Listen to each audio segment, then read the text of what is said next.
Welcome back. And I would normally direct the first question at you, Juves, because you are, of course, the guest. But Spawn, why does your bloody team pick the last possible moment every time to show up?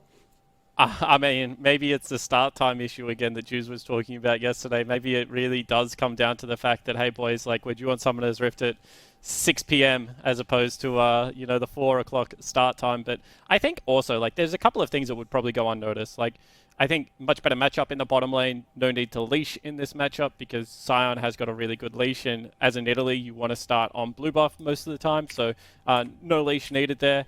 And then when you have a look at how Only played the early game, I think it was kind of a night and day performance, kind of to how he's been playing. Only's been playing like very greedy or to shut down Babip in the jungle role, I think. And this time around, like, this was some good old-fashioned hand-holding down there in the bottom lane. He cancelled 3 recalls. He threw a couple of spears at them.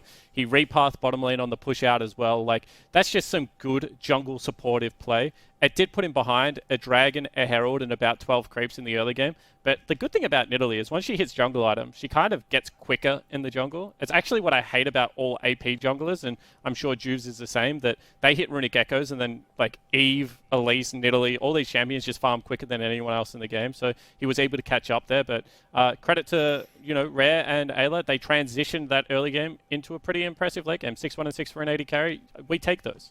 I think Rare spent the first 2 games maybe just at his dance class so he could Millie rock when they maybe when they reverse sweep and the cam goes to their house again. Because if I do see him Millie rock again, there's going to be a few stern words with you and upper management. But nevertheless, it was a different game. Like you said, it was a game where we actually saw Only put a very big emphasis on the legacy bot lane. And you have to think and you have to wonder, why is that not the plan coming into every team that versus legacy? Because really, Raze and Isles are, along with, like, obviously, Topoon and Tally being good facilitators, but at the end of the day, Raze is the person that ultimately ends up carrying the game 9 times out of 10. And so it's almost like, okay, nothing has worked that we've done this whole series. Let's just flip the script and let's play, let's put our jungler at a slight deficit just so we can play the game, right? Because this was the first time his Caitlyn came out of lane with no kills. I think Rare was up CS as well in lane, and it still wasn't a perfect game if I'm being super critical of the order bot lane, but it was enough to get the confidence back, enough to be able to say, okay, this is doable, I can carry. And then they actually did play team fights very well, order. And we do know them as kind of that team fight team, and I made a joke with you off screen that it's called no longer the Sin ARAM, but it's the order ARAM, right, where they just group 5 mid, they force a team fight. And I think it's often gets a little bit lost that legacy of the team fight team, but I think order are just as good, if not better, in certain situations in pure front to backs. And Swiper in that game for me was a bit of an unsung hero on that Sion multiple times, using that ultimate to cancel a lot of the engage from Tally as well as Topoon. And I think he played a very big role in allowing his carries to be able to do a lot of damage in these fights. Yeah, and I'll just repeat what I said. Sorry, beg your pardon. I'll repeat what I said yesterday about Swiper. He is one of the few people in the OPL that is actually a tank player. And you can see who a tank player is by, are they willing to put their body on the line to, like, stop key cooldowns, hitting carries? And he will willingly step forward in a lot of these team fights. Now, I mean, sometimes it does bite them in the bum when he phase checks and things like that. He's definitely not the perfect player, but his instincts on tanks are quite good. And I think that that's something that he definitely has an advantage over other top laners. A lot of the top laners in the OPLs are actually really great carry players. Topoon for me is like a fantastic, like, bruiser carry player. His Renekton is like insane. His Camille's really, really great. But I think Swiper, as far as a pure tank player goes, can beat you in those certain stylistic matchups. So I think Order kind of got the dream draft. They got tank match top, they got skill match up mid, and they got preferable bottom lane for the first time in the whole series, and they were able to play towards that. Now, in saying that, the scary thing for Order is there were 6 dragons in those games. There probably should have been 5. They coin flipped a couple, and they lost a couple of members before some key team fights. Rare still flashed into a Baron wall and wasn't able to get over the back of the Baron pit, so they lost a crucial team fight. So there were still some moments in that game that it looked sketchy to be able to take a win, but I guess they did get the win. That's important for confidence, and hopefully it's something they can build on. Hopefully we now have a series on our hands, and this isn't, Legacy just put Order back on the red side, and it's game over from there. I mean, you would think that we have a series on our hands because arguably these are the two best teams in OS right now, and Juve's Legacy are not a team that get easily tilted. So what are they taking from this defeat from Order? What do they need to keep an eye on for game number 4? Well, actually, I would like to see Legacy flip the script a little bit in the sense that, they have this very big Caitlyn priority, which is nice. Caitlyn is very strong at the moment. But I actually want to see them draft towards Topoon maybe. Topoon's been an absolute menace kind of all year round. And yes, he's on the Cho'Gath. Yes, he's been on the Ornn. And, he can play those champions and have a very big impact. But Topoon can also play the Camille, play the, like he's played Aurelia, and play those kind of carry-esque champions like the Renekton as well. And just have such a big influence in the side lane. And what they actually do is they let... Topoon can now actually decide, does he want to just sit in the side lane and win the game 4-1? Or does he want to group team fight and have that big flank impact? Because you know what you're going to get from Raze and Isles. If you tell them their weak side, they're going to do their job and they're going to do that very well. And so I think, you know what? It's 2-1. We still have another game kind of to not rest on, but another game to, if you will, experiment. And so let's put Topoon on a carry and let's see what he can do and give Babip that kind of freedom to play topside, because I do think as a jungler too, it's easier to play topside. It's easier to make top ganks happen as opposed to bot lane because there's 2 bodies there, 2 trinkets, some pink wards, and sometimes it's hard to just influence bot lane. Yeah, completely agree. I always like to use a fighter's term, right? They've banked around here. They've banked themselves a game. And this is the round where you can come out and you can do something a little bit different. And I also do think that at some point, they are going to have to play topside during this gauntlet because they are going to run into the Chiefs probably. I think the Chiefs will most likely take down Pentanet.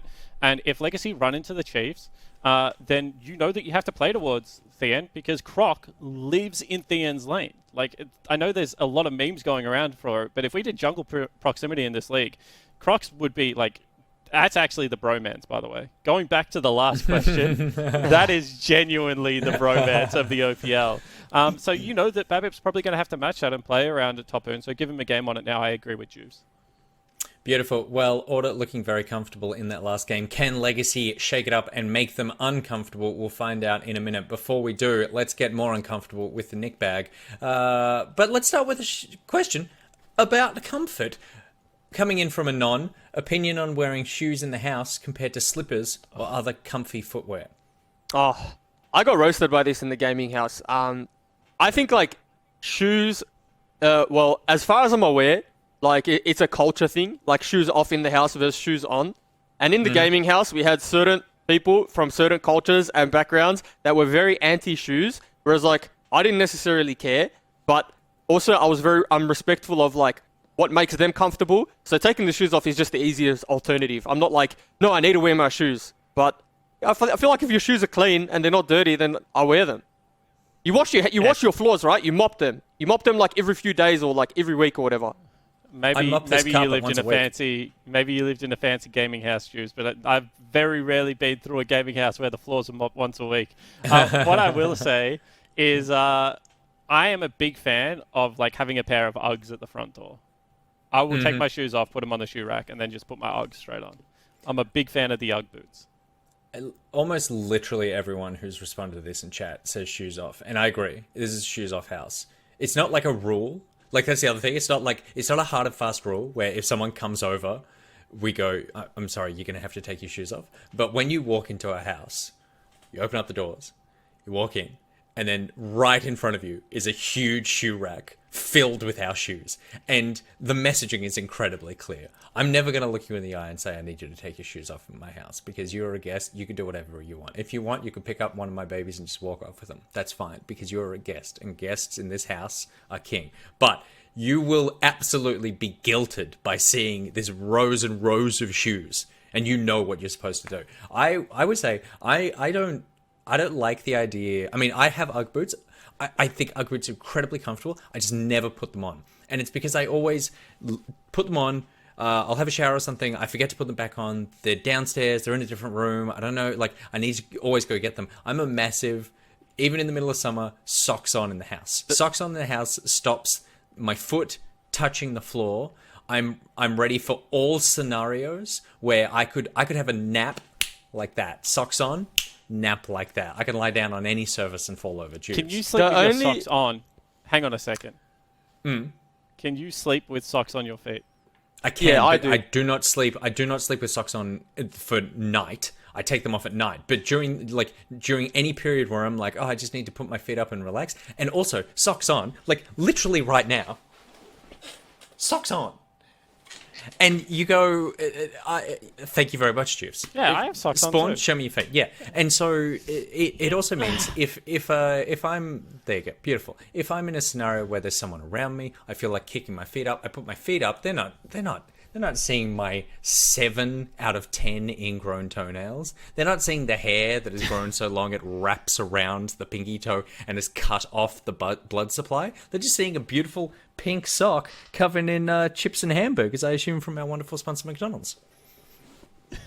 That's awesome. I love it. Good story. There you go. That's my story. I don't know why I got so into that. You did. You went deep. I was expecting that just to be like one and done. I got to skip down a question to Cameron. I currently like this girl, but she has a boyfriend. I think that he is a really bad choice for her, and I'm unsure of the next steps. Any tips on this? This is a hard pivot from the sock one. So, Okay. You go first, Shoes. Okay. So, there's two situations here.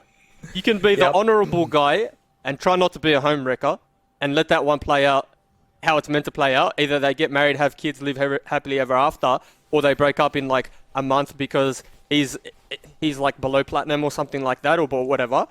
And you...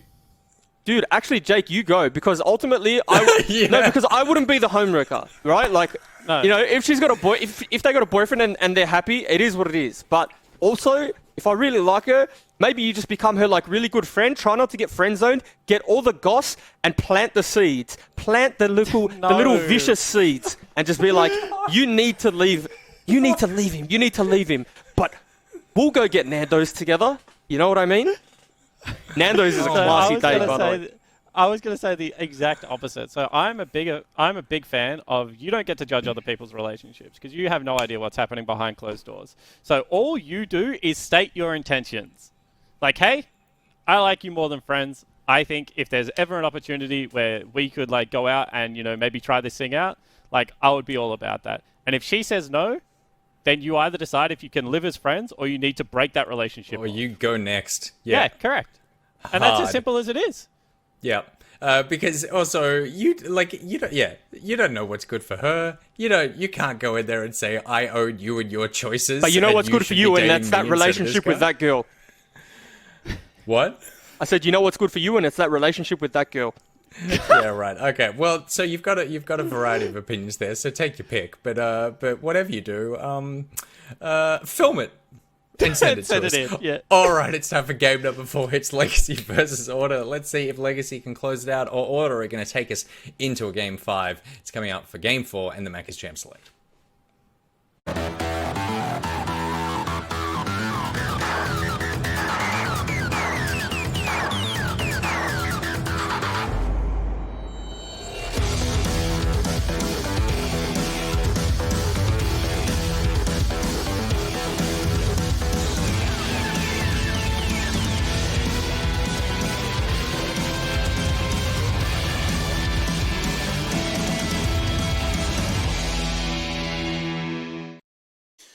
Well, here we go, jumping into game number 4. Order are able to find that win. They went blue side, they got what they wanted, they did the handshake of OP picks, they got Nidalee, Legacy were given the Caitlyn, but it wasn't enough. The amount of attention they showed towards that bot lane was the difference maker, and whilst we had a few heart attack moments, they were, all importantly, able to get the win. Could I just quickly say that while Jules may not have been fully serious, Skibby, he was speaking like a talent player. He was in it for himself, he wasn't considering anyone else in that situation. But we're here in this 4th game, and that's something that Order shouldn't be doing, Skibby, when it comes to their gameplay. Definitely play as the team. They looked their strongest when they slowed the game down, when they picked the Ashe into the Caitlyn for themselves and started to play for the actual team comp. Right, we certainly have. And back to red side, the bans once again go back to what they were to start off this series. The response, however, will be another variation here from Order. They're going to continue the Ashe. They found success with it. They love the fact that it's allowing him to have a ranged engaged option. But they're going to go for the fresh for a little bit of kill threat. So Nautilus, not going to be an option, but Ayla wants to showcase what he can do. And Legacy's going to say, well, fantastic. We're just going to pick up the Morgana. I really, I like the Ashe Morgana a lot because it denied the Bard and it denied a lot of the composition of what Legacy had. Yeah. Giving Kate Morgana over is always going to be an innate risk, right? Because now your Thresh hooks aren't going to be able to connect as nicely. Thresh into Morgana is actually, like, if you ask a support player how that matchup goes, a lot of people don't mind being the Thresh, is what I will say. And when you think about it logically, right, you're like, well, I've got a hook, she black shields it, that's it. The lane's over, I can't win this. But, like, if you actually get to posture properly, you can still threaten with the Flay. And if you threaten with Flay, you still have a hook, right? And she can only shield one person. So there is times in that matchup where you would actually be pretty comfortable being a Thresh. But still, once that laning phase goes Caitlyn's way at all, it gets nearly impossible. It's going to be a skill matchup, as you mentioned, one that's going to take a lot of posturing and understanding as to what are your windows to execute upon. Legacy going to go in with this third pick by taking the Twisted Fate. Kind of want to give Order a bit of a taste of their own medicine. Say, you had your jungler camping bot lane. He pitched at 10. He wanted to make sure that I got ahead. Well, I'm going to go with the Twisted Fate, and you know exactly what that means. Level 6 is on through. I'm teleporting bot lane. Because Olaf is a choice here for only with the Nidalee definitely gone. And it's this blue versus red side problem is really starting to be prevalent when it comes to draft here for the side of Order. Just knowing that they have to ban the Nidalee changes the way that they pick for themselves so aggressively. Legacy, I like what they're doing so far in this fourth game, and I don't dislike Order's composition by any means, but I am more invested in what they will do to round out their composition, which totally makes sense, right? They're on red side. But with the counter picks that we've seen from them on red side, I've never looked at it and said that empowers Swiper so much the game could end through that, right? Like, we've just seen him be the role player. This is actually one of the first big adaptations we've seen. It certainly is, and kind of interesting how the drafting phase in the second rotation has gone. The Trundle Band tends to be the go-to reveal that Order are considering the Scion. Legacy read into that and say you're not going to be given that opportunity. The Akali is removed, but that does mean that Orianna is still there for the taking. But we do see the Sylas, and that would be a champion that Harry is known to play. What will Legacy respond with? Will we get the fabled Gnar top for Tapoon? It's not going to be the case. No, Babbitt wants a little bit of tempo. Yeah, I don't know if he'd pick a blind. And thinking towards what counters exist in the repertoire of Swiper, I don't think there's too many. So maybe he could. The concern with that would be, like, you know, Hayri could actually still play top lane, could actually be quite a big threat, and they could flex their lanes as they've done before, not just their champions. But now they are going to go for the tank. Scion has been banned, and we start to ask the question on what will he play. Will it be Set, one of his most played champions that he's defaulted to? He doesn't need physical damage, so he could just be a tank. He could go Mordekaiser if he wanted. Like, he could honestly pick whatever he wants for the composition. Yeah. And it seems like he wants to be the tank in the front line. So he does. It is his mantra, if you will. He loves to be the tank. He loves to be the one that gets into the front of things and makes sure that he can circumvent as much damage as possible, but just causing many nuisances towards that backline. It's going to be a ton of CC that ought to be thrown their way. As you already highlight, there's only so much that the Morgana can prevent, and the Maokai will give them another reliable engagement tool to follow things up, like the Sylas or Ashe engage.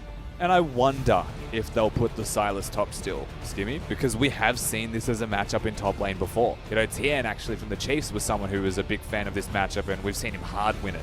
It's something that definitely swings the way of Sylas very quickly and can get out of control. Ornn can often find himself zoned away from farm and having a hard time last hitting as levels and, you know, small amounts of items come into that mix. Yeah. And looking at the mid lane matchup, right now it seems like it is going to be a committing of the Ignite from Tally.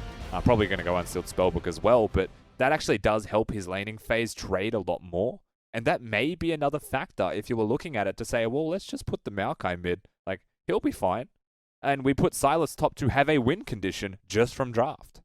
Yeah, I mean, obviously Maokai can soak up with his passive and, you know, just clear the lane, keep TF locked in place, not be too concerned about that one. And we know from yesterday that Harry has a good tendency to say, well, I can play top lane, put me there. He took the matchup a fair few times last night, so definitely not an option that would surprise us at the stage of the game, but they're going to have to make sure they're confident in whatever that decision would be, because they can't afford to fall behind in the early game. We're seeing how much it's actually dictating the pace of the game, really, in terms of be it objectives or just on successful sieges. We have to see what they decide to do coming into game number 4. Legacy still on another match point. They'll want to close things out, make it 3 wins from 3 on this blue side. It seems to be that blue side is OP, quite honestly, here, Rusty, but we want to see what Order can do now they get this Ashe once again. definitely feels like that is the case, perhaps, Skibby. But nevertheless, we are looking at a strong composition here from Legacy. They've got a good front to back. They've got the variability that comes with a Twisted Fate in general, who's just a strong champion outright. Can go in the side lanes, can team fight with the AP build. The Kate Morgana is just a turret that walks around and beats everybody.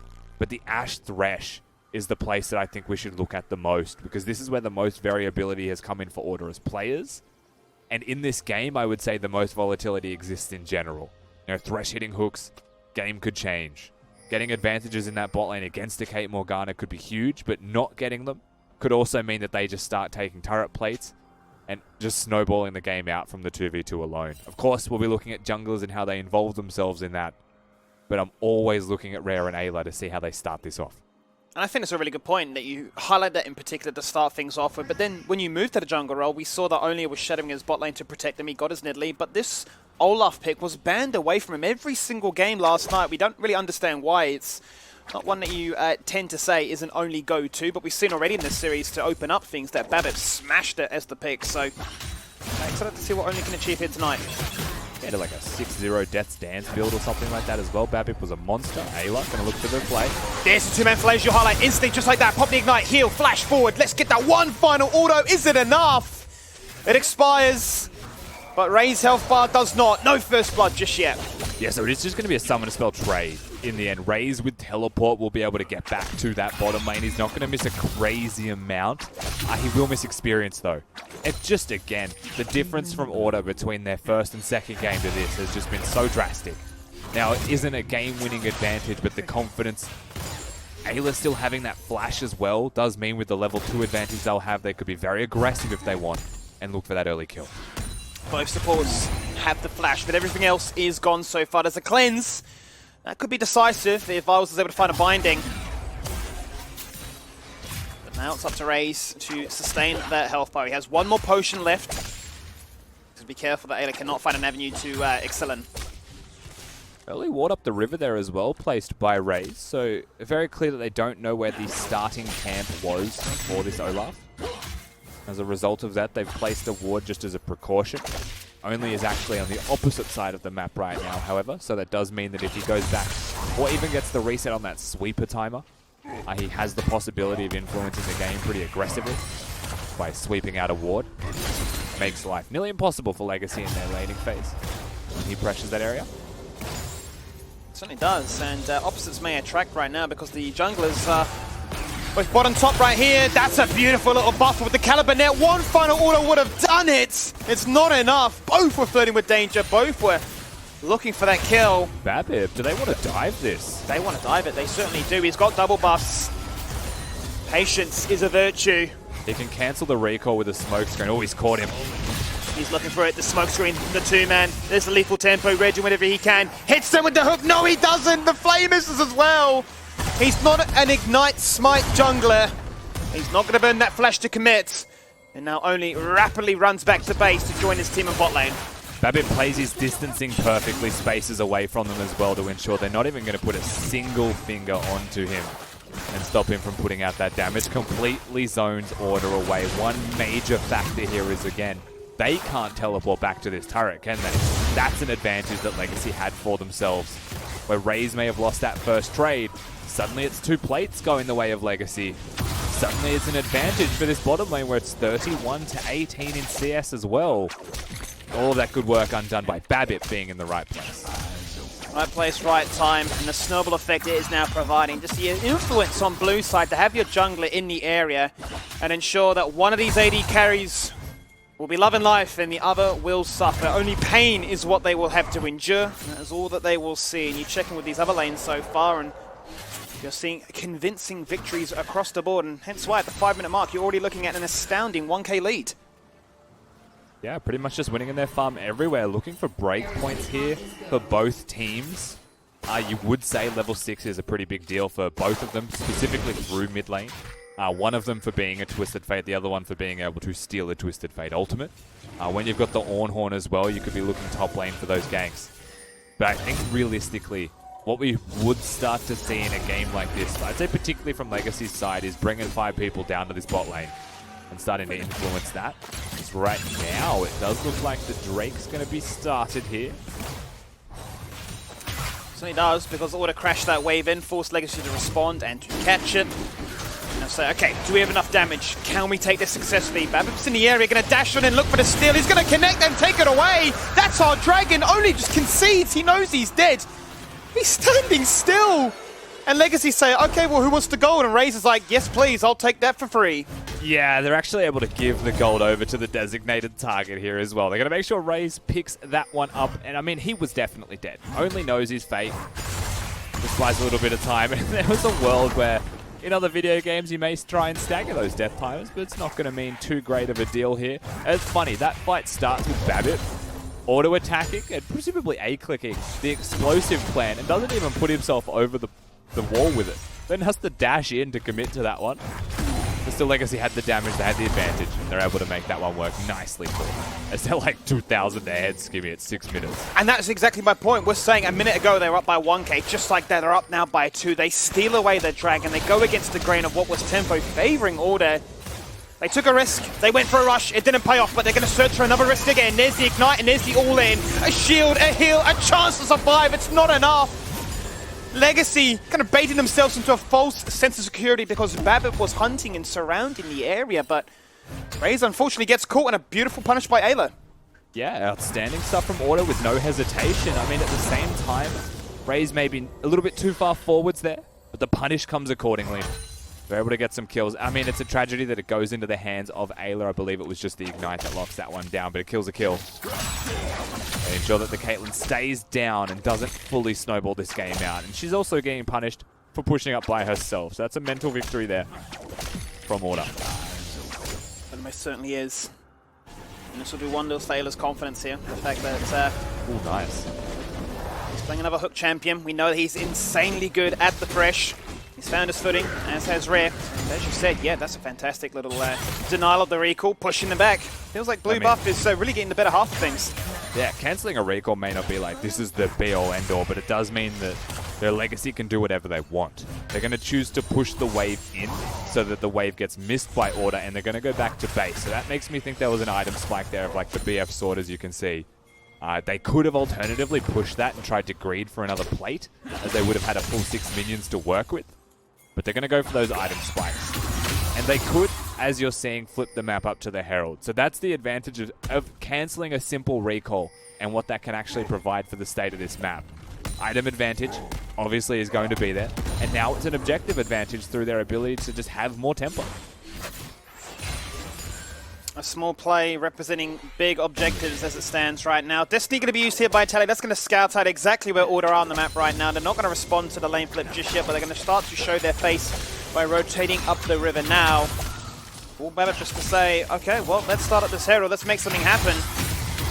Because Raze will have that teleport to go back to bot lane if need be. Yeah, Tally actually still has his ultimate. Hayri with the stolen one's able to use the Twisted Fate ult to see what they were doing. At this point, as long as Legacy don't die pushing top lane, and they're able to disengage as Legacy come up towards them, then it's still a major victory for them, right? Because they've been first to every lane. Toppin now also gets himself a free wave as a result of this. This Herald will take some time to go down. He should be able to clear that bot wave. And the choice is there. Do you want to contest this Herald? Or do you want to just take the bot lane turret? It seems they want to fight. They're going to take that first option. Here comes the Poom. There's the Destiny, and there's the chance to pick your target. Who are they after? Who do you want to go for?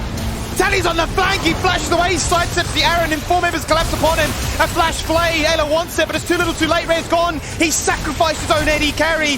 Tally, the ringmaster, come to me, get drawn into the bait. Give Raze everything, give him a double. The game is doomed, the game is cursed, but no, we see. That's why only Zoloft has been banned away. That's what it can do. Without an AD carry, they don't fear.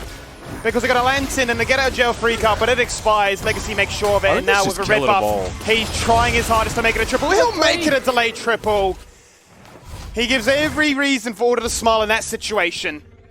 The game goes from, oh my god, Raze teleports back and finds Ayla. Another kill goes down eventually. Emotes come out. I mean, that's crazy. I can't believe Only manages to get 3 kills there, Skibby, because that is kind of a game-saving amount of work that you see from that Olaf. And realistically, if we get to see the replay of that one, the difference maker there between just getting the kill onto Ayla and walking away was a lack of wards. They'd used them all in the first half of that fight, and the fact they had no vision means that Raze uses a net over the wall into a hook and ignite and goes down. And suddenly that fight goes from bad to not so bad at all. Not so bad at all. We're going to check in with this fight to see how it all started off, because it's rare. Oh, sorry, it's Tally on the flank. Yeah, Tally actually gets... You don't get to see it on the screen. That's kind of a shame. Tally gets hit by the Maokai ultimate on the far left flank of it instantly. So he gets in this really awkward, compromised position where he wasn't meant to be. He was meant to be on a flank. Control ward placed in that bush where Swiper is, and now they're out of vision. Raze chooses to net over the wall because they don't have wards to place, and unfortunately that is his undoing. He goes instantly down to the Olaf who has the ultimate, and then to take this Lantern out, they still have a control ward, Skibby. So that could have been the ward that saved his life. At the end of the day, it's something that keeps only into the mix, as unfortunately he does still get that triple. He certainly does. Stopwatch there from Arls was just not enough to prevent death there. Only trying his hardest to say, we need to win this game. We will not lose today. We're not going to make sure that blue buff is OP. We're not going to make sure that Caitlyn finds that lead. And you saw the fact that Ayla sacrificing his ADC. He went full on into chaos. He made sure everything connected and said, okay, only it's you and me, buddy. Let's do what we can.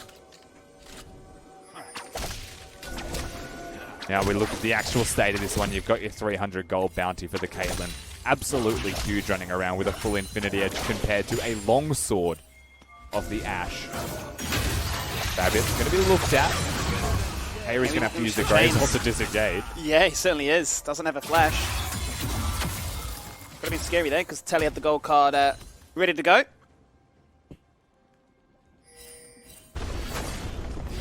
I'm not too sure what it is that Topoon's up to over there, but it seems like he was just avoiding the vision of the Scuttle Crab, maybe considering walking his way through to the mid lane.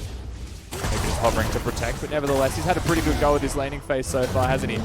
He wants another crab. He certainly does. Out comes R2. Here comes Tally. There's a stun. Give him a kill. You can jump to me, but there's an ignite. You can't run away from this one. Grievous wounds are far too good, and Tally, successful in his ultimate, picks himself up a kill. And that's tragic, because this is one of those situations. Like, the difference between some of the earlier games where Order looked like they could have fought back, wrestled back some control, and this one is the Twisted Fate is much more proactive than the Galio. And so while you find these decent fights, Galio comes in like 5 seconds late to try and help his team. This time, he's being proactive, he's making the plays, and Topoon still having control of this tank matchup in top lane has suddenly become genuine kill threat. And genuine tower snowballing and gold income for everybody on the side of Legacy. Certainly has, because a tank that gets ahead, you get terrified about. A behemoth, a raid boss, a monster that you have to become concerned about. How do you try and take him down? You know that the Autumn's coming, and one that Legacy will be banking on to take them into the late game as well. 30-minute mark, the gold lead continues to favor Legacy. They are up now by just shy of 4,000. And with another Dragon to play for in 2.5 minutes, they've got a lot of options available for them as it stands. Remember that the winner of this series goes directly into the OPL Grand Finals. This is the winner's finals effectively in the double elimination bracket. The loser of this best of 5 still has another chance. I believe it is next Saturday. One more best of 5 to put themselves back into the finals. This won't be the last we see of either of these teams. They'll be taking on the winners of Chiefs and Pentanet. And as it stands for the meantime, all things Legacy in order. Legacy lead the best of 5 series so far, 2-1, sitting on match point. Sitting in a fantastic spot at the 15-minute mark as well. And it's that man again in Raze. He's got the Caitlyn for a 4th game in a row, and he's got the kills to boot. Topoon's just messing with Swiper, trying to bait out the W. He's now just going to tank the turret up, and he's just going to try and Maokai hold his way to safety, and I think he will be fine. Thankfully for him. Raze just jads his way in. And he certainly does. He's a jungler. The Ornhorn will not connect for R2 there, and Order going to punish that convincingly as a result. They're going to push through mid-wave, then turn their attention towards topside, where Harry is looking to find their first turret of the game. He's not even close to getting this one. He can't use that Twisted Fate ultimate to get himself out to safety here if there was other people from Legacy.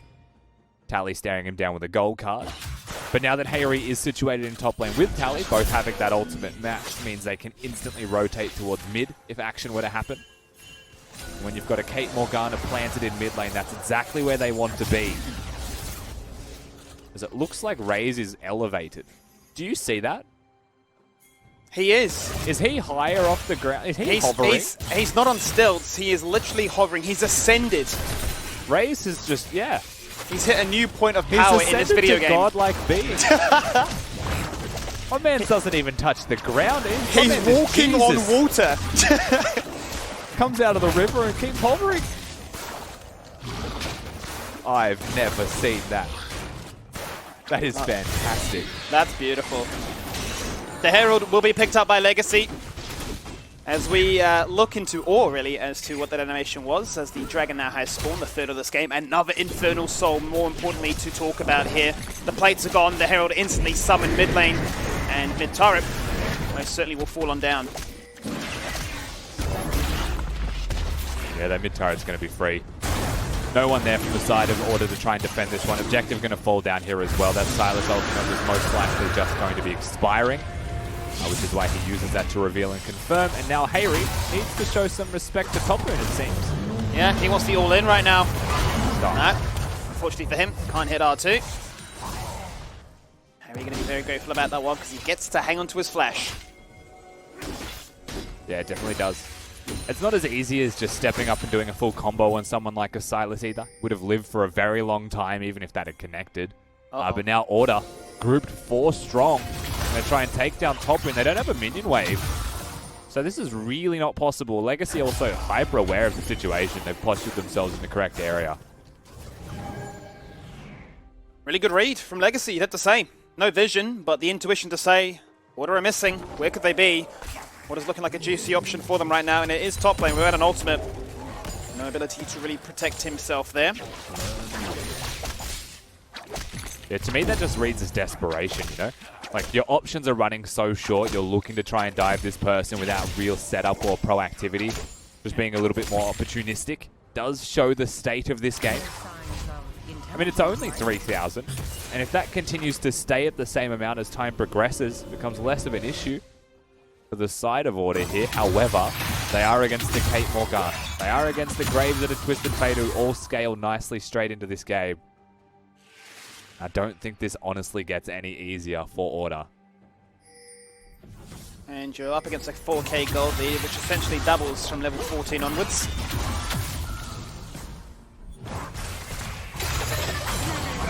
Very interesting to see at what point in this game Order decide, okay, it is time for us to fight.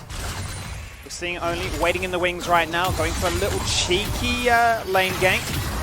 Nobody in the area from Legacy to respond. Yeah, certainly. That has to be a hover just to protect him, though. They are going to go for this outer turret. Toppin is going to fairly disengage. Doesn't want to take the fight, knowing that there is at least 2 people up here. Though I think he may have been able to chat his way through clearing the wave with just 2 there.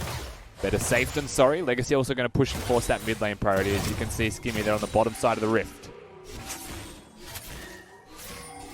Certainly are. Raze continues to be the one in the mid lane catching all this farm. Good feet there for Mela. Not going to get caught by the binding. 30 CS discrepancy so far. And a full item advantage. Storm Razor to just the single Essence Reaver.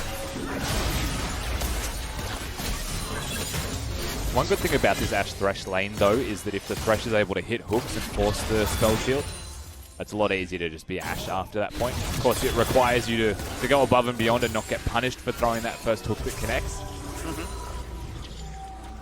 But you're not going to have a cleanse opponent here if you were Order. There's no way. When you've got a Morgana on your team, you don't run cleanse. That is the potential that I guess exists.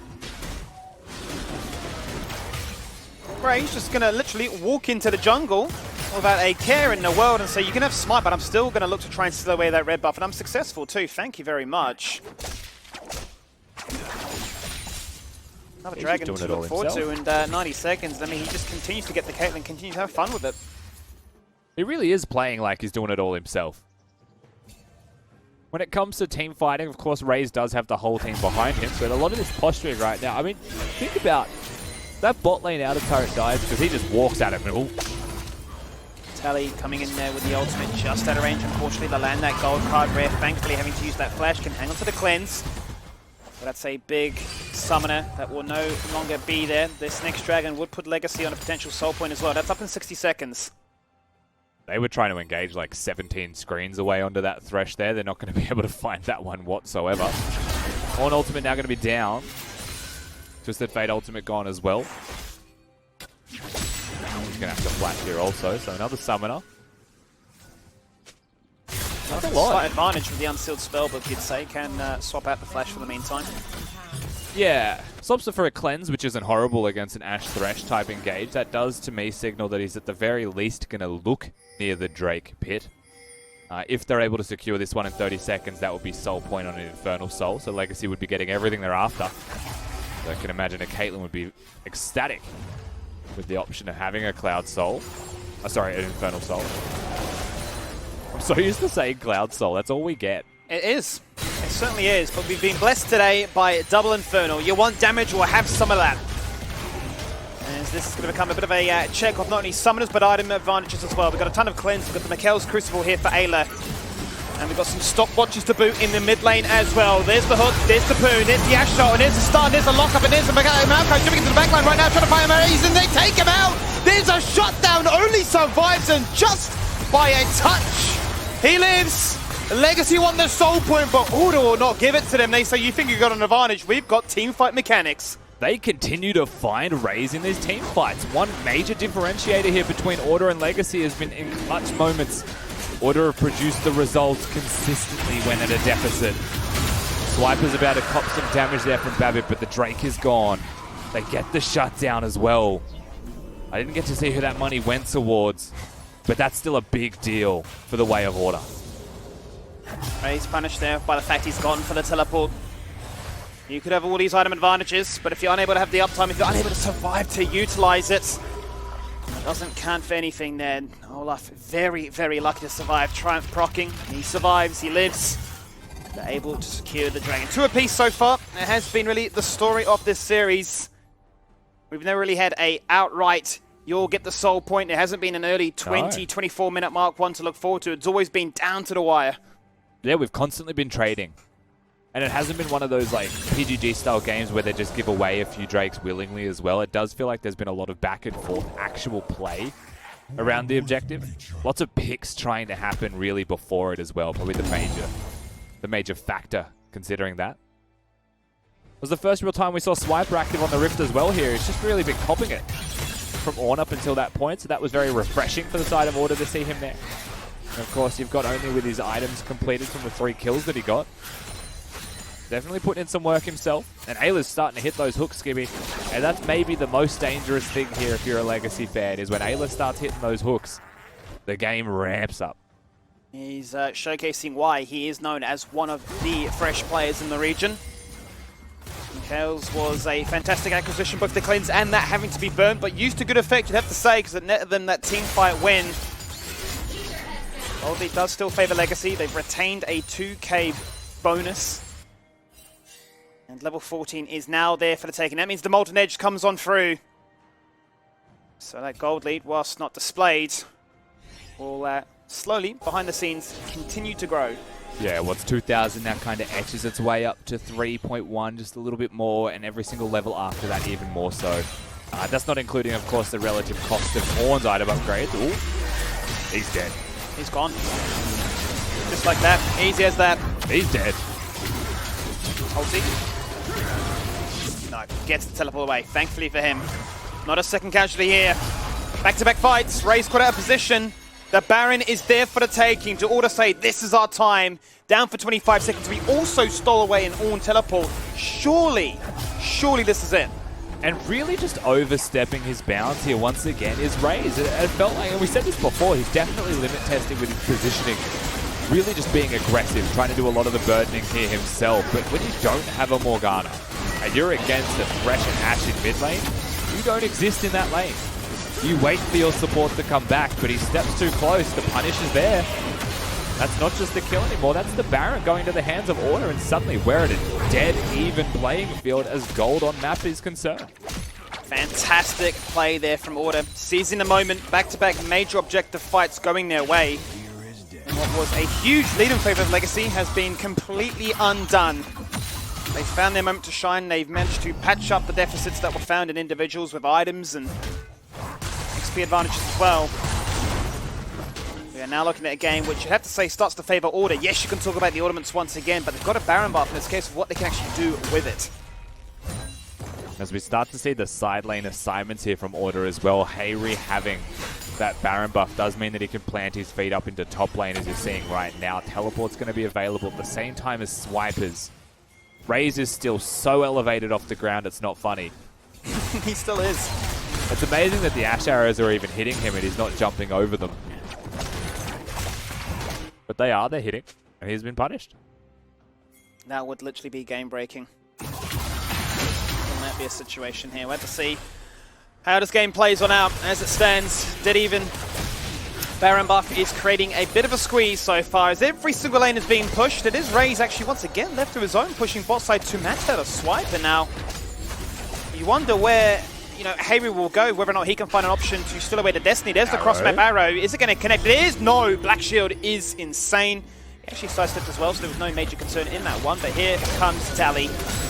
Ragnarok is going to cancel out that gold card. Not going to be enough here today. In a moment, that Order spotted out. Will not be enough to find that kill. Oh, that was actually quite close there from Ayla, whether he knows it or not. But Raze being in bot lane made me feel like he must be getting closer to item spikes. They were pushing out bot lane pretty aggressively. It was a risk if the punish were to be there from Order, but that's not the case. Once again, Morgana has hovered Caitlyn this time. Even if the arrow was accurate, if the shot was true, it wasn't going to stun. Now that we've got the Infernal up, this isn't just going to be soul point for either of these teams. Legacy are postured at least to look at it. Well, off screen, as we've seen this Dragon start off, we're seeing a bit of an engage take place in mid lane. Harry having to burn his flash away. Well, we're going to say, well, thank you very much there, Harry. You've bought us time to put ourselves on a potential soul point. And now, we might look to try and force a fight. Babbitt, his ultimate's been taken away. Down comes the redemption. Legacy are topped up and healthy, and that hook very, very close for catching out to Poon. They are just going to be able to disengage here. Yes, the flash is used by Hayri, but that's really it. Drake going to be secured, so now Infernal Soul Point goes the way of Order. They've completely turned this game around. Just a couple of smart picks, and that seems to be all it takes for them to really bring themselves into this game into a winning position. No sign. Quick stock check of the items here, Rusty, at the 28-minute mark. Black Cleaver has now been empowered as well. Babbitt going to be doing a ton of damage. He's already got the Warrior Enchant. He's got the Grievous Wounds with the Executioner's Calling as well. He wants to make sure that target they focus will fall on down, be it tank or not. Make it nice and easy. But there's the Randuin's here from only Zoloft as well, making it quite easy to survive the damage that's going to come his way. Not only will he be immune to CC, but he's going to be immune to a ton of damage. And if he gets you locked in place, he could look to take you down on his own. It helps with those Caitlyn headshots. A couple of Randuin's Omens from the looks of it coming out here as well with Swiper. And this is a lot of frontline now that will be able to stand in front of Rare, who's 2-1-3. A lot of good farm in his pocket as well. Harry about to show Thopper how this trade's going for him at the moment, but Raze is nearby. No flash, and no chance to disengage again this time. He's going to find that kill. The cross-map arrow stuns. He's locked in place for a very long time right now. But because Destiny was used, Tally says you can't commit to that one anymore. Raze is currently bigger than Topu. That's how tall he is right now. You've never seen a Caitlyn this big. Legacy with the pick though. Hayri very much overextended, gets punished for it accordingly. Seems like he just really wanted to steal away the Ornn ultimate or something, was sitting in the bush, but that was nice work by Legacy positionally. They keep putting Caitlyn in the areas where they want to be empowered. Got big ears. It's huge. It's like a permanent wild growth at this point. We might see a cheeky little interaction where he goes for the attack onto only and see how much of that is mitigated, but gonna go for the turret instead. 30-minute mark. There'll be another dragon that goes the way here for Legacy. Major objectives to look forward to. A Baron up in 60 seconds. A Soul Point decider in 2.5. Dead even in gold as well, not considering all items, not considering scaling of champions. They are dead even on the Rift. On items obviously are going to make a significant difference as that gold is concerned. Allocation of resources as well. Just a little bit more into the hands of Rays. Whereas, funnily enough, it's 800 in the way of Ayla, making that difference up. But as we do look at scaling when it comes to team fighting and just the way they're going to play around the map here, Skimmy, Hayri's pick of Silas has done so much to equalize the draft. Without that, you would have to look at the Twisted Fate and say that's an absolute menace. Running around on the Rift would be such a big deal. But the way that he's now built for himself with items as well has gone for the rapid fire cannon, so wants to be able to pick off members of Order. Less so about sitting in that side lane constantly, but looking for those ultimates to join fights and pick people off now. And you're right, you know, it's a really heads-up play there from the draft to identify that, you know, Tally can play this kind of style. They can go for the Twisted Fate. They can go for the GP. This is a legacy bread and butter kind of combination, right? Play the map, making sure that you can match it. And if he goes one way, you can follow. Summon a teleport or not, you'll be there to answer the call and sing in these side lanes as well. Definitely can still split push incredibly well. If there's ever a moment where, you know, Hayri or Swiper aren't matching, then it could be devastating. Turrets could drop straight away. You know, we saw this from his Ziggs earlier in the series, what he's capable of doing, but now you do that with a bit of self-sufficiency. Legacy right now have kind of completely avoided the Drake area altogether. They've been pushed into their own blue side jungle, and this priority that they're giving over there may well force them to face check into Order. And that's into an Ash arrow with the Thresh hooks, into a lot of potentially deadly things here. There are a couple of flanking options here around that Dragon Pit for Tapoon to potentially consider. Depends how the fight will go so far, but so do Tally go to the top lane to take another turret. Equalizes it at that 4-4 mark. There's a little nice dash away. The arrow is gone. Now that's a big one because 20 seconds. Soul point decided here, Rusty. And Babib had a lot of notice that that one was coming. While he didn't have the flash, he could have used ult, he could have dashed. It was never going to connect, really. He's going to use that ultimate. Where's he going to go? Probably just with the rest of his team. I mean, this is the sign that they are going to commit to fighting this one. The duration of that Twisted Fate ultimate is going to help them secure vision control, at least in one of the bushes, but not the Drake itself. As Rare has kicked this one off. Hayri has got Call of the Forge God. Watch out for that one. Dan goes to box. Ayla already dropped down to half. Out comes it. Hayri's running him away. The Dragon is picked up.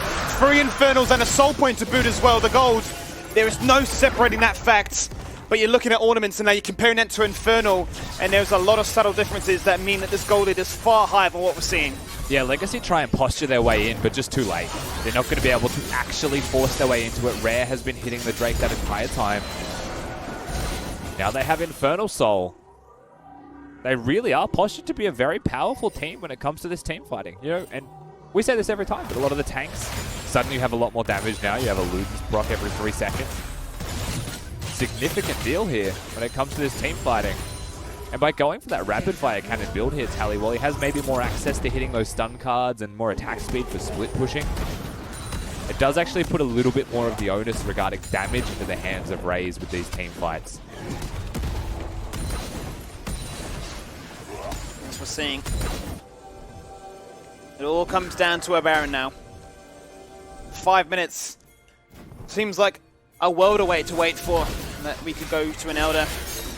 You feel like there's enough tension in the air right now that both of these teams, one want to end it, one want to bring it to a game number 5, one want to get just that extra bit of power, just enough juice in the tank to push this game ahead and end this one just like that. Everybody in the inventory has a control, but everybody wanting to assert their dominance on this map and make sure that they had that slight little advantage to catch out a key target. And Order have always set up at the objectives first. That is one of the biggest difference makers here. Fantastic spell shield from Isles just saves potentially the entire game there as well. But the hook's on. Hook is on. Tally's caught out so far. He's going to go golden. They turn around. Ayla's gone. He's dead. Bevan finds him. Now only exhausted. Raze. He's being dived. He's going to fall on down eventually. Silence is OP. Hayri zoned away. He needs to do something. He needs to run to the hills and far away. Here comes Tally dashing on through. It's a long fight. And it's a fight that might decide this game. Black shield on cooldown. Black shield on repeat. Stun. CC survive. Do whatever they can. Legacy are going to lose this one. The sole survivor might just be Isles. He's running away. He needs to try and find himself a recall. Only bought enough time to get some regen. Came back into the fight. And was a difference maker. Infernal Soul doing so much damage there. And Hayri just goes absolutely berserk here, Skimmy. They're going to be able to push in at the very least. This will be an inhibitor going down.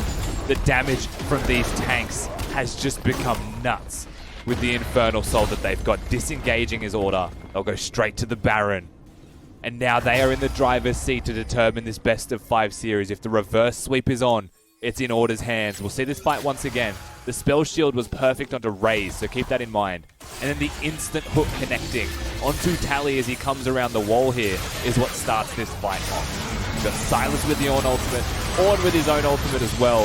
And while Ayla may instantly die, look at Raze. Completely caught out of position. Swiper gets onto him, and Hayri just applies damage off cooldown as best he can.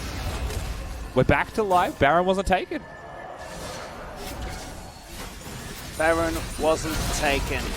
More time, more opportunity. Another flip is on the card. The 50-50 possibility. We've seen Legacy do it before, and they're looking to potentially do it again here today. They're going to clear out that vision. They might start things off knowing that Order have gone for that reset. Will they be able to get this in time? I think the answer is a solid maybe. There's going to be no Olaf if the fight breaks out. Oh no. Too little too late. The Baron is there. That'll match off the Infernal Soul. The ornaments are well and truly online at this stage. It's going to be Tapun that gets pulled into the team fight. Disengaging away, receives the salvation. He's topped up. Healing They're cut, being routed, very, though. very important at this stage. It's going to be a front to back, it seems. Zora just running them down and saying, you're not allowed to run back to your base. But they're locked up now in the top lane. There's a flanking angle here for the Olaf. Which target can they connect? Ayla looks for the flash forward play. He doesn't connect. The Death Sentence does land in the end. Now, Call of the Forge Gods used by both members. Ultimate's being stolen. Tally flashes away. Cooldown after cooldown. He lands these hooks. Red takes him out. HP Shred doing the job that it is required of, and well, they find a big pick. That means there's only 4 Baron busts remaining. And Ayla just goes berserk. His mechanics maxing his way through this. That was the thing we said when Thresh starts hit these hooks. When Ayla starts hitting these hooks, he doesn't stop. They've got Topun dead for 35 seconds. And while Legacy get the Baron, they force them around the entire map. They punish. And just consistently with their mechanics, they're able to push forwards here. They have to show some respect, but Rare actually has his ultimate again.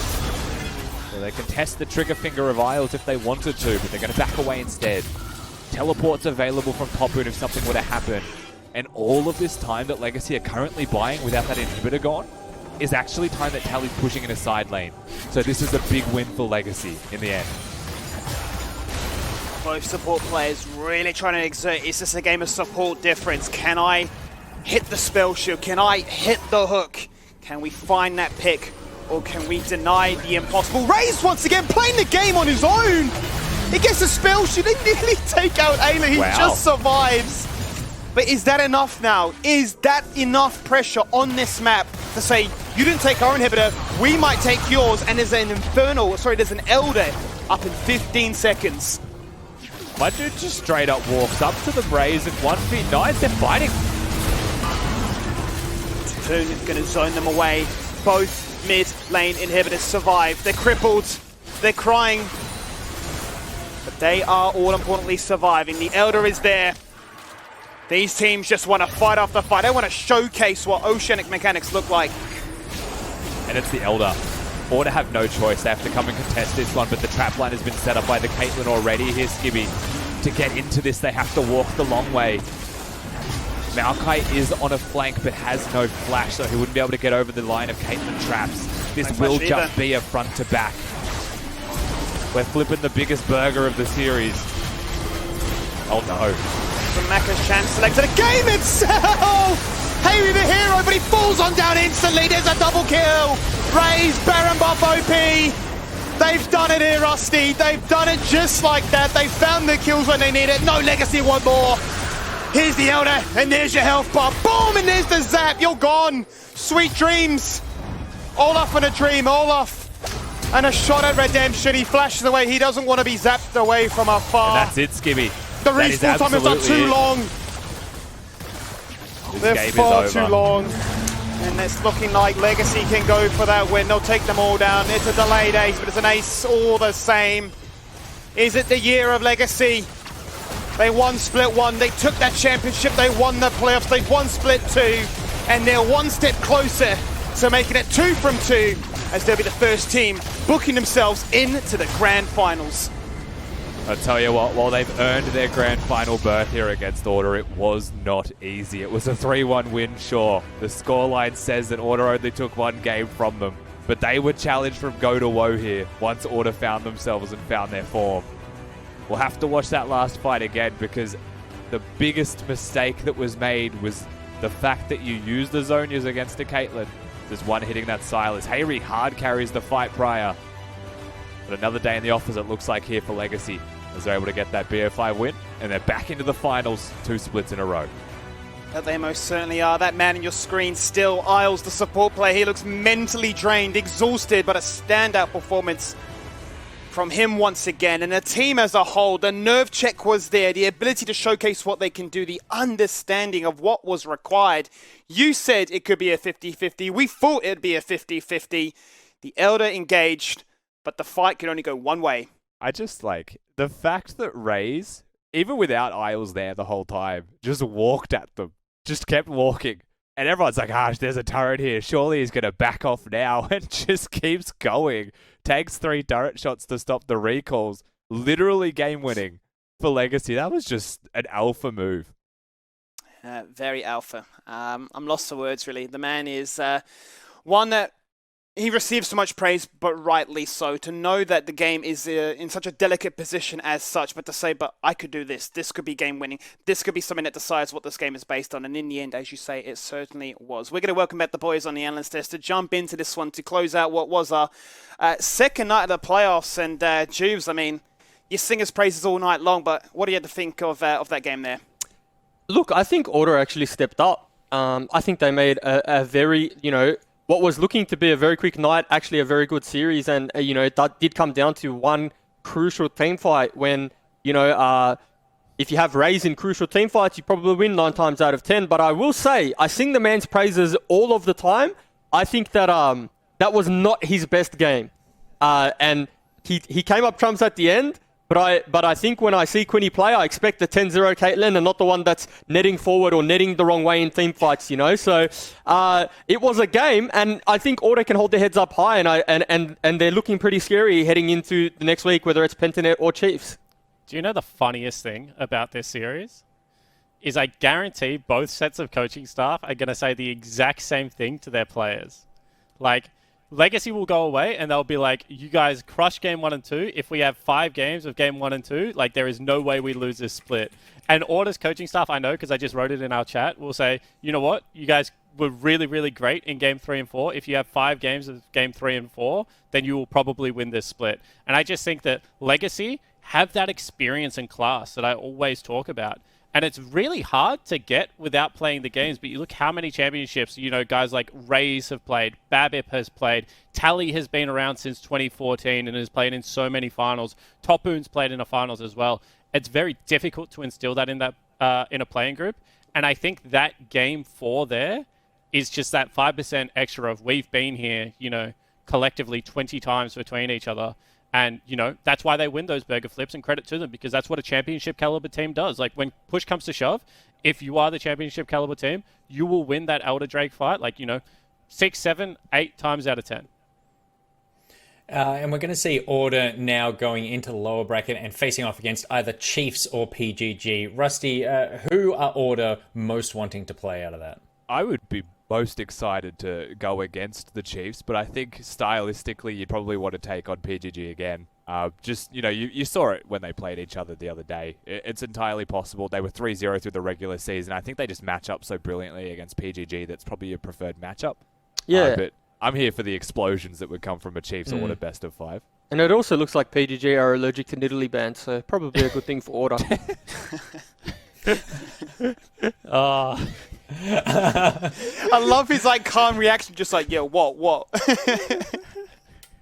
And then Legacy, very excited to be booking themselves a trip to the finals, Skimmy. It really feels like they're just one of those teams this year that managed to get it all together. And if they can keep this lineup together as well, it's not over yet, but next year is also looking great for them. Yeah, I mean, it feels like the sky's the ceiling, right? Obviously it hasn't been the best year on a global perspective, right, as to how things have played on that. But, you look at OS and sort of what it can represent. I mean, I'm new, obviously, into the scene, but you talk about, what are the strongest teams that we sent over there in recent times? Like, can OS try and make a name for themselves, right? You feel like if they're able to put up some solid performances like this and stick around for a little bit more experience under their belt, hey, who knows what's possible?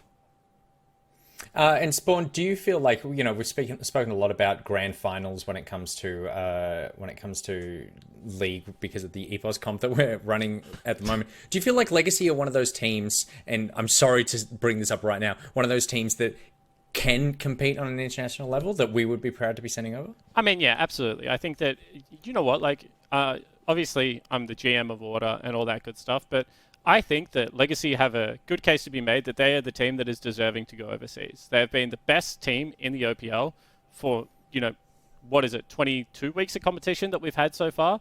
They won Split 1 and unfortunately were not able to go. Like, my heart goes out to those guys for winning Split 1 and not being able to represent us at MSI. I think they would have done a good job there. So if Legacy win this split and go to Worlds, I will do what everyone else does. I'll dust off my Legacy hoodie from the wardrobe. I'll put it on and I'll cheer my ass off for them overseas, right? Because, I really get along with Carbon quite well. Jews would know that. We all hang out in the same friendship group. I'm actually a huge Tally fan. Obviously, I picked him up and put him on my team for 2 years, right? So I like everyone on that roster. I hope they succeed. Obviously, there is a burning desire for me to win an OPL title as well as a GM, so hopefully we're able to take this one. But whoever goes from OS is a team that is deserving to go, and what OS has shown historically is that against the likes of the Brazilian and the Japanese region and stuff like that, we are competitive. So I think that, may the better team win, and hopefully whichever team does go over there represents OS to the best of their ability, and that's all we can really ask for. And Rusty, obviously, Order still want to be that team. They want to be able to have the chance to go over there. What are they doing over the course of the next week to firm up the gaps? Because we've seen in both best of fives that they've had that they're a little late to come online. They're coming online about halfway through. But when they do, they're playing really well. So what are they firming up over the course of the week? It's hard to say that the concept of coming into Game 3 and suddenly being a better team is important. And I think that may just be a credit to their adaptation as a roster. Which to me then means I look at this and say, what can I do to come into Game 1 and just be the best Order that we could possibly be? And one key philosophy I've seen from them all split is that they just focus on themselves, not their opponents. But I think, when you come into these best of fives, you definitely have to give that extra respect to what your opponents are capable of. So I think in this next week, perfecting that pick ban around not just what do we want, but what will our opponents pick may be the key. But it's hard to say, right, from the outside, exactly what that factor is just after this game.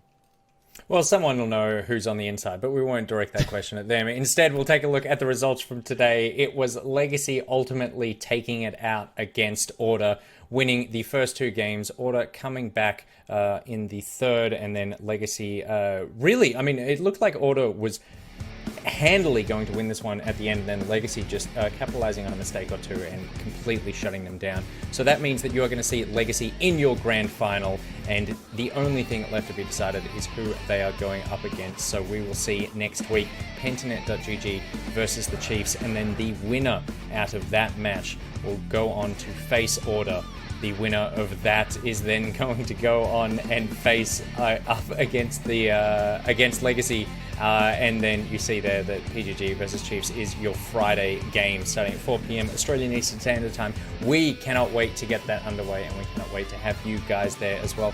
A massive thank you to all of the people involved in the broadcast here at the moment. It's been a very enjoyable evening and a big one, particularly since we had so many games at the end of yesterday, and I am getting word that we do actually have an interview, so we should be able to cross over to Legacy and be able to speak to one of the Legacy players over there. So let's see who we have on the line. Tally, hey. How are you, buddy? I'm good. How are you? I am feeling very good, and you must be feeling even better. What was it like coming up against the old org in this sort of situation, and what did you do this week to prepare for them? Okay, well, I say the games were actually pretty surprising. I think Order prepared drafts that were pretty good into us. Like, you could see in Game 3 and 4, we were really scraping to, find ways to win the game. And then in Game 1 and 2, I think we did get drafts that we wanted, and was pretty obvious that like we were able to win so easily in those games. And like our prep this week was pretty much just normal. Like we're just scrimming and having multiple scenarios prepared and like making sure that we're covering all bases and not coming into a scenario where we're just not ready. Well, that seems like the ultimate kind of preparation. You've got 3 teams that are going to go up against each other for the chance to face off against you guys in the finals. Who do you most not want to play when it comes to Chiefs, PGG, and Order? Who do you think represents the biggest threat to Legacy? I'd probably say Order is our hardest opponent just because their play style into ours is very similar, but they can play champions that are very good. Whereas the other teams like can't find the like champions in their pools to be able to like punish the way we want to play. So like I'd be afraid of versing Order, and I'd really want to verse a team like Pentanet, who I think we can abuse. You saw the, obviously you didn't play yesterday and you had a bit of a break, but whoever is facing off against you is going to be playing more games than you before the grand final. Do you find that that off period is a time to be able to just like focus and relax and reflect and get better as a team? Or are there a bit of nerves, the fact that you're not getting stage time and you're not getting that momentum?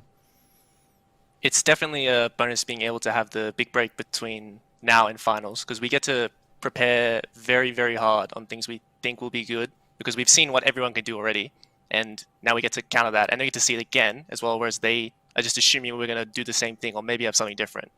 So it's definitely a big bonus for us. And we were talking to Swiper yesterday in Melbourne, and wanted to check in on you guys. How are you guys doing with the current state of everything? How has this split been for Legacy since it's been so different for everyone?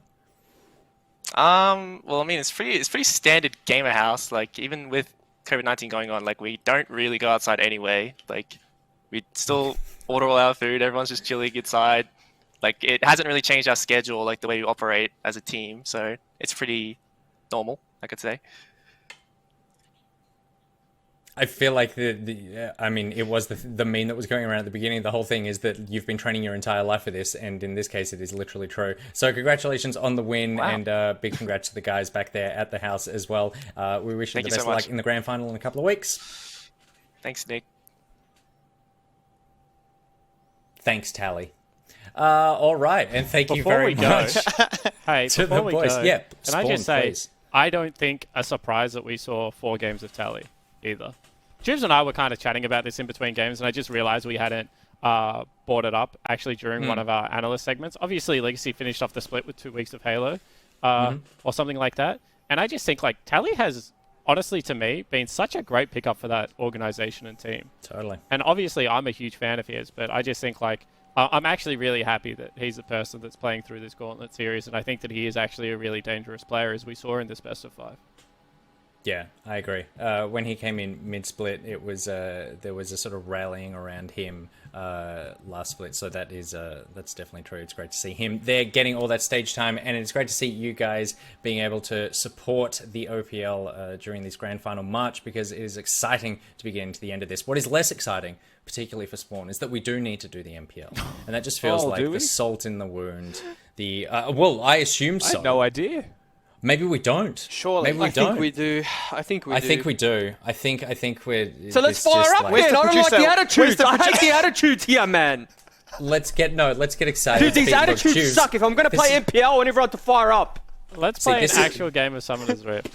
Okay, We've sure. got 5. This is, we may as well. This is totally the situation where you go, Juves is the tally of this team, because it's been a long split for everyone. And then Juves comes in at the end, and he's a little bit of energy that gets everyone fired up and motivated. So we'll rally around Juves for a game of Summoner's Rift.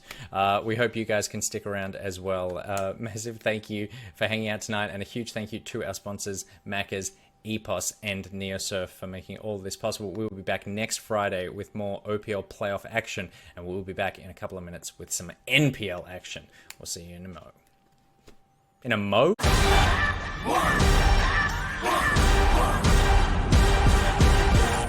Today is the NeoSurf Cup, and we're going to be playing against Misfits, so hopefully we can bring home the win. NeoSurf is simple, safe, and secure. You can go to your local shop and get a voucher code and use it online, preferably to buy League of Legends skins. He's got it! This is deadly! He's got it!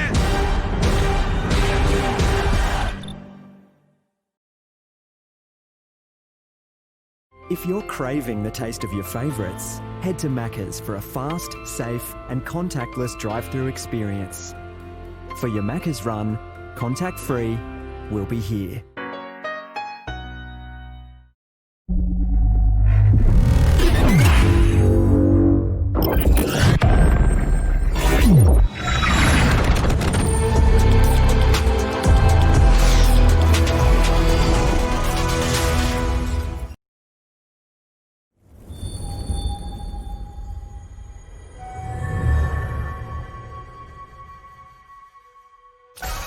Forget everything.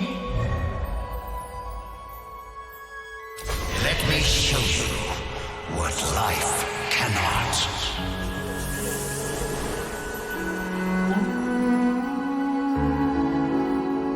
Blessed are those who need my guidance.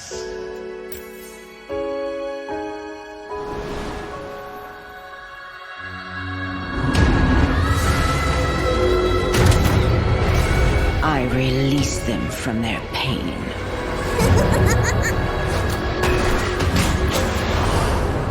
There is only death, mine or yours. If you've come to kill me, I hope you brought friends. I'm going in! For some reason. Ow! Wait, I hit you! Sorry! Spirit blossoms. And now, you have purpose.